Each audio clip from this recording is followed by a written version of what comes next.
반갑습니다. 붓다의 복과 지혜입니다.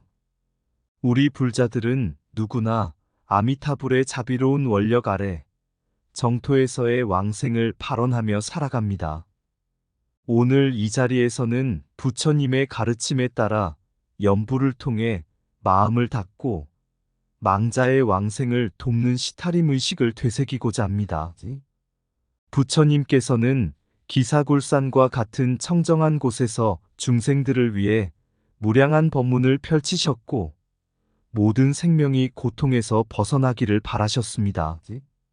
특히 시타림과 연불은 망자의 영혼을 바른 몸으로 인도하여 연화대에 앉히는 중요한 길입니다. 오늘 우리가 함께 올리는 연불과 공덕은 돌아가신 분이 생사윤회의 고통에서 벗어나고 새로운 생에서 더욱 밝고 복된 길로 나아가도록 인도할 것입니다. 부처님께서 설하신 대자대비의 진리가 우리 마음 속에 깊이 자리 잡기를 기원합니다. 모든 중생이 평화롭고 고요한 마음으로 참된 깨달음에 이르기를 발언하며 함께 정진하는 이 자리가 부처님의 은혜로 가득하기를 바랍니다. 자, 그럼 연부를 하여 바른 몸 연화대에 앉히소서. 그 여정을 함께 해볼까요? 옛날 기사굴산에 부처님과 많은 비구들이 머무르고 계셨을 때의 일입니다. 하루는 한 노인이 부처님을 찾아와 간절한 마음으로 이렇게 말했습니다. 세존이시여, 저는 이제 늙고 병들어 더는 이 세상에 오래 머물 수 없음을 압니다. 죽음이 두렵고 다음 생이 불안합니다. 제가 무엇을 해야 연화대에 앉아 아미타불을 뵐 수 있겠습니까? 부처님께서는 미소를 지으시며 노인을 바라보셨습니다. 거룩한 길은 멀리 있지 않다네. 매일 마음을 고요히 하고 연부를 외우게나. 나무 아미타불의 6글자는 중생의 번뇌를 씻어내고 정토로 향하는 길을 열어주지. 노인은 부처님의 말씀대로 매일같이 정성을 다해 연부를 하며 남은 생을 보냈습니다. 어느 날 노인은 평화로운 미소를 지으며 세상을 떠났고 그의 주변에는 연꽃 향기가 가득하였습니다. 그 후 부처님께서는 제자들에게 말씀하셨습니다. 이 노인은 연부를 통해 마음의 번뇌를 정화하고 아미타불의 국토로 들어갔다. 모든 중생은 연불로서 정토의 문을 열 수 있으니 정진을 게을리하지 말아야 한다. 그날 이후 기사굴산에서는 부처님의 가르침을 따르는 많은 사람들이 연불에 정진하며 연화대에 앉기를 발언했다고 합니다. 아득한 옛날 마가다국 왕사성 남쪽에는 웅장한 산이 자리 잡고 있었습니다. 그 산은 독특한 모습으로 유명했는데 산의 정상 부분이 마치 새의 머리처럼 생겨 사람들은 그곳을 치두산, 즉 독수리 머리산이라 불렀습니다. 그러나 이 산에는 또 다른 이름이 있었습니다. 바로 기사굴산. 이는 복되고 성스러운 산이라는 뜻으로 모든 성인이 머물기에 적합한 곳으로 알려져 있었습니다. 부처님께서는 이 산의 정기를 잘 아셨기에 자주 기사굴산에 머무르시며 많은 법문을 설하셨습니다. 어느 날 제자들이 부처님께 물었습니다. 세존이시여, 어째서 이 산을 3세의 부처님이 머무시는 길지라고 부릅니까? 부처님께서는 미소를 지으며 말씀하셨습니다. 이 산은 청정하고 맑아 모든 부처님과 보살이 머물기에 알맞은 곳이네. 과거에도 현재에도 미래에도 이 산은 부처님들의 발길이 끊이지 않을 것이며 중생들을 구제하기 위한 가르침이 여기서 계속될 것이네. 부처님께서는 한 가지 이야기를 들려주셨습니다. 과거의 어느 세계가 큰 불로 모두 타버릴 때에도 이 기사굴산은 불길에 휩싸이지 않고 고요히 남아 있었네. 그곳에서 3세의 부처님은 변치 않는 진리를 설하며 중생들에게 깨달음의 길을 열어주셨지. 그러나 번뇌에 사로잡힌 중생들은 부처님을 보지 못하고 그 가르침을 듣지 못했네. 다만 마음을 정화하고 공덕을 쌓은 이들만이 이 성지를 보게 되고 부처님의 법문을 들을 수 있었네. 기사굴산의 숲은 고요했고 물은 맑았습니다. 나무의 잎사귀가 부드럽게 흔들릴 때마다 천상계의 신들이 내려와 부처님께 공양을 올렸습니다. 그곳에서는 하늘의 용, 야차 아수라, 가루라 같은 힘센 신들이 부처님의 법문을 듣기 위해 모였으며 보살들도 그 자리를 찬탄하며 공경하였습니다. 부처님께서는 이 산에서 법화경과 같은 대승경전을 설하셨습니다. 이곳은 법의 바다가 펼쳐지는 자리이니 모든 중생들이 고통에서 벗어나기를 바란다. 이 산은 언제나 청정하여 깨달음의 길을 찾는 자들에게 영원히 열려 있을 것이다. 이렇게 기사굴산은 단순한 지리적 장소가 아니라 부처님의 자비와 지혜가 가득한 성스러운 땅으로 남게 되었습니다. 오늘날에도 불자들은 이 이야기를 통해 청정한 마음으로 수행에 정진하며 3세의 부처님이 계신 길지에서 깨달음을 향해 나아가기를 기원합니다. 청정한 땅에 머무르는 자는 마음 또한 청정하게 되느니라. 길지는 외부에 있는 것이 아니라 오직 고요한 마음 속에 있느니라. 3세의 부처님은 언제나 여기 있건만 마음의 번뇌를 씻지 않으면 그 모습을 볼 수 없느니라. 성스러운 땅은 오직 진리를 깨닫고자 하는 자에게 그 문을 열어주느니라. 번뇌는 중생의 눈을 가리고 깨달음은 그 눈을 밝히나니 맑은 마음으로 세상을 보아라. 과거, 현재, 미래의 모든 부처님은 진리의 한 길 위에 계시니 그 길을 따르는 자는 두려움이 없느니라. 참된 깨달음은 성스러운 땅에서만이 아니라 마음의 평온에서 비롯되느니라. 치두산의 정기는 몸을 맑게 하고 부처님의 가르침은 마음을 맑게 하느니라. 진리를 구하는 자는 산이 높고 험하다 해도 두려워하지 않으리라. 부처님은 고요한 숲속에서도 번뇌 가득한 마음 속에서도 항상 머무르시니라. 청정한 물과 맑은 숲은 마음의 때를 씻어내는 법문을 설하느니라. 성스러운 곳이란 외부의 풍경이 아니라 마음속의 평화가 깃드는 자리이니라. 법의 바다는 이치에 끝이 없고 치두산의 정기는 수행에 끝이 없느니라. 3세의 부처님은 언제나 우리와 함께 계시니 다만 이를 알아차릴 지혜가 필요할 뿐이니라. 거룩한 땅은 중생의 무명을 밝혀주고 진리의 길로 인도하는 안내자와 같으니라. 아득한 옛날 인도 마가다국 왕사성 남쪽에는 시타림이라 불리는 숲이 있었습니다. 이곳은 죽은 자의 시신이 버려지는 장소로 독수리와 야수들이 시신을 먹이로 삼았습니다. 사람들은 이곳을 두려워했지만 동시에 생과 사의 진리를 깨닫게 하는 성스러운 장소로도 여겼습니다. 어느 날 부처님께서 시타림 숲에서 제자들과 함께 계실 때였습니다. 제자 중 한 명이 물었습니다. 세존이시여, 왜 시타림 같은 고요하지 않은 곳에서 머무르십니까? 죽음과 고통의 흔적이 가득한 이곳에서 무엇을 배우게 되겠습니까? 부처님께서 나뭇잎을 살며시 내려다보며 말씀하셨습니다. 이곳은 죽음의 고통이 아닌 생과 사의 진리를 배우는 장소이다. 생명은 무상하고 죽음은 피할 수 없는 진리이다. 중생들이 이 사실을 깊이 깨달아야 비로소 진정한 자유에 이를 수 있느니라. 부처님께서는 이어서 한 이야기로 가르침을 주셨습니다. 옛날 한 왕이 사랑하는 왕비를 잃고 깊은 슬픔에 빠졌네. 그는 시타림에 그녀의 시신을 놓고 밤낮으로 흐느꼈지.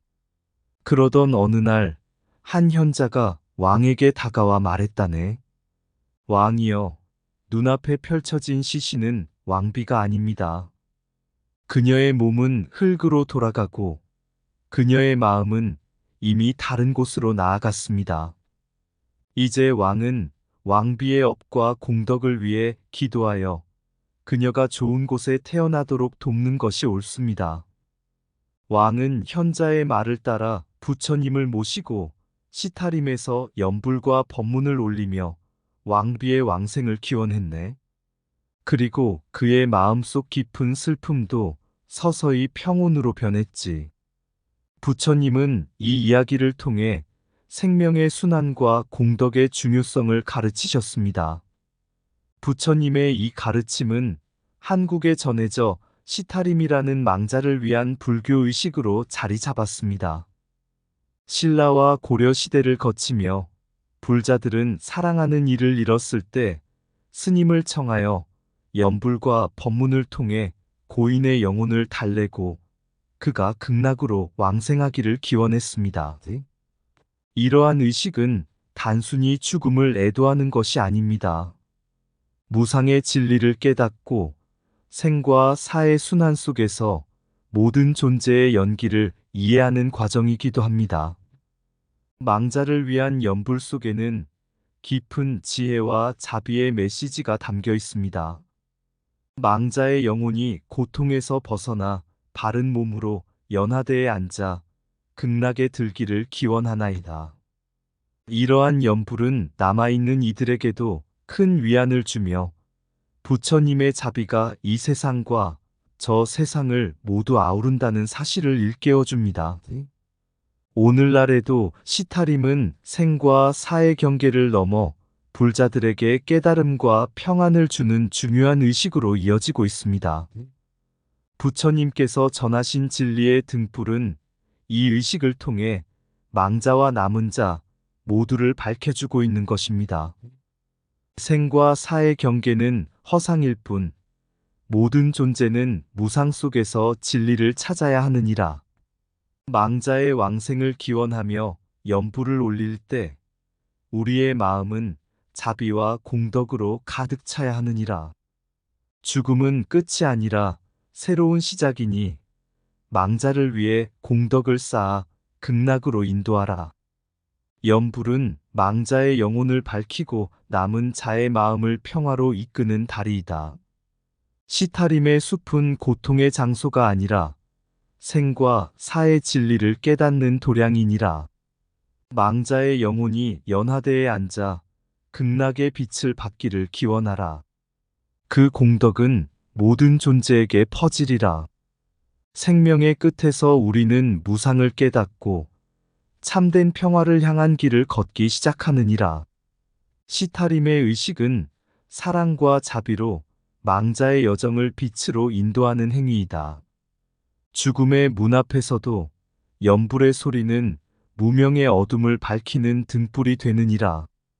몸은 흙으로 돌아가나 마음은 공덕의 씨앗을 따라 새로운 생으로 나아가리라. 망자를 위한 연불은 남은 자의 슬픔을 덜고 모두가 부처님의 품 안에서 평화로워지게 하느니라. 망자가 왕생하도록 기원하며 올리는 한자 한 구절은 부처님의 자비를 세상에 널리 퍼뜨리는 공덕이다. 시타림에서의 기도는 생과 사의 두려움을 넘어 진정한 깨달음에 이르는 길이다. 망자의 왕생을 위해 올린 공덕은 3세를 넘어 모든 존재에게 회양되느니라. 부처님의 진리는 죽음마저도 평화로 이끄는 길이니 연불 속에서 그 진리를 새기라. 부처님께서 영축산에서 제자들에게 설법하실 때 한 제자가 물었습니다. 세존이시여, 연불이란 무엇이며 이를 통해 어떤 이익을 얻을 수 있습니까? 부처님께서 미소를 지으시며 말씀하셨습니다. 연불은 마음의 소리를 법계에 울려 퍼지게 하는 것이니라. 부처님의 이름을 외우는 것은 자신의 본성을 깨우고 모든 중생의 고통을 덜어주는 자비의 행위이다. 염불은 망자의 길을 밝히며 살아있는 자에게는 마음의 평화를 가져다 준다. 염불은 무명의 어둠 속에서 진리의 빛을 비추는 등불과 같으니라. 그 제자는 그 후로 날마다 염불에 정진하며 많은 이들을 돕고자 했다. 그는 부처님의 이름을 부를 때마다 마음이 맑아지고 어려움에 처한 자들의 마음도 안정되는 것을 체험하였다. 어느 날 한 왕자가 부처님을 찾아와 간청했습니다. 세존이시여, 제 아버지께서 돌아가셨습니다. 그분께서 왕생의 길로 가시도록 도와주십시오. 부처님께서는 제자들에게 시타림 의식을 준비하라 명하시고 망자를 위한 염불과 법문을 시작하셨습니다. 망자는 생전의 업을 따라 윤회의 길을 떠나지만 남아있는 자들이 염불과 공덕을 쌓으면 그 길은 한없이 밝아지리라. 망자를 위한 공양과 염불은 그들의 집착을 끊고 연화대에 앉아 극락의 빛을 받을 수 있도록 돕는 행위이다.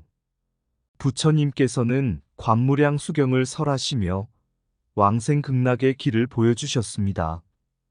왕자는 부처님의 가르침에 따라 진심으로 염불하고 망자의 길이 평화로움에 감사하며 스스로도 깨달음의 길을 걷기 시작했습니다.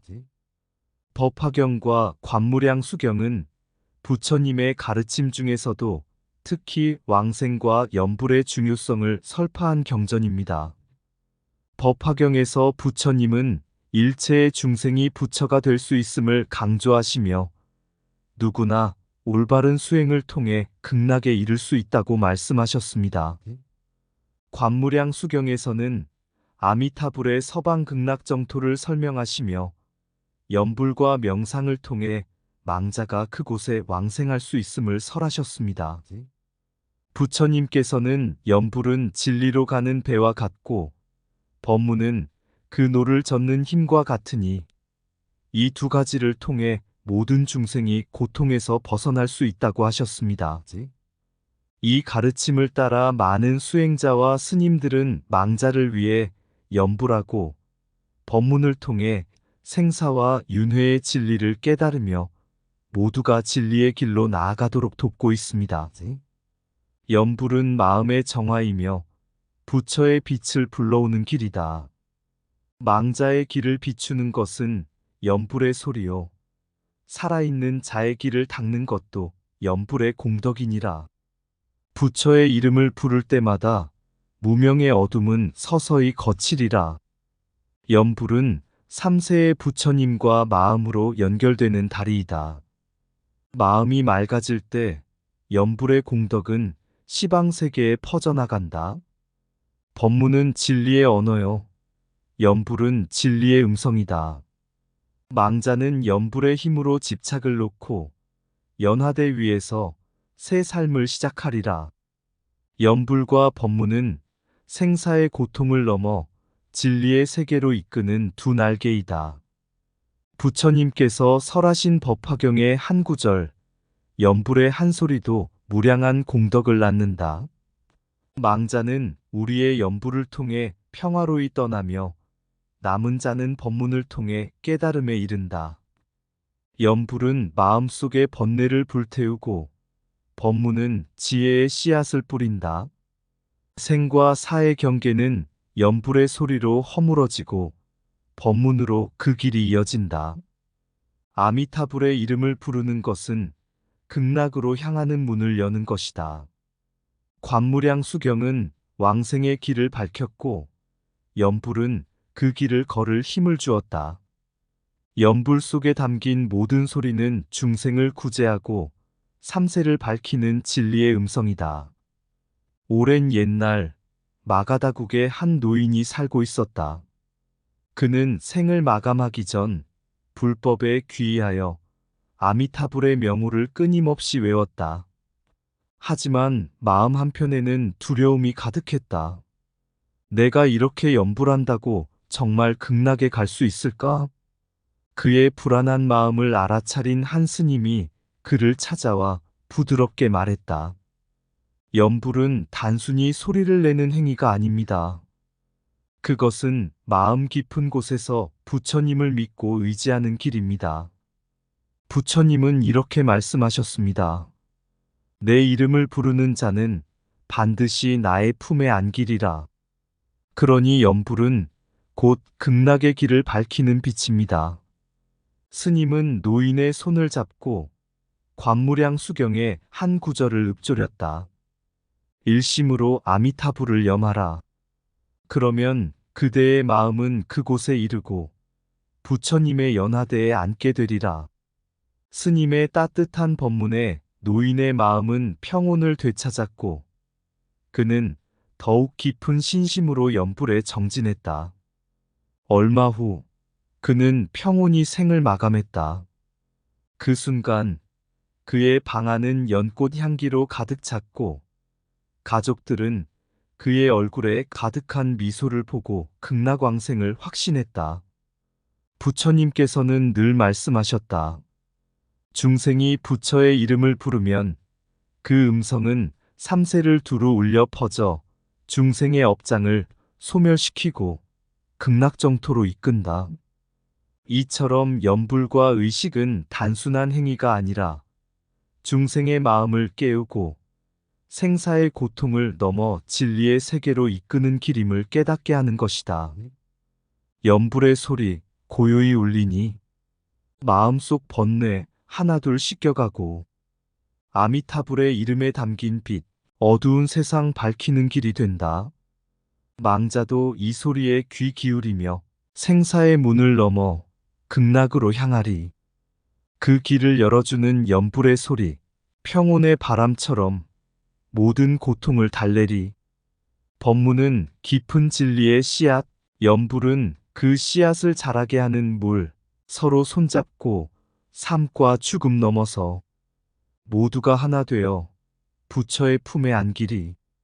사람들의 마음속 그 빛을 따르며 연불은 하늘과 땅을 이어주고 망자도 살아있는 이도 모두 함께 진리의 길을 걸어가리라. 몸은 흙으로 돌아가도 연불의 소리는 영원히 울려 퍼지리. 부처님의 가르침, 그 진리 안에 모두가 해탈의 꽃을 피우리라. 이상 붓다의 복과 지혜였습니다. 오늘도 복지 구족한 날 되세요. 구독과 좋아요는 붓다의 복과 지혜를 밝히는 큰 자비의 등불이 됩니다.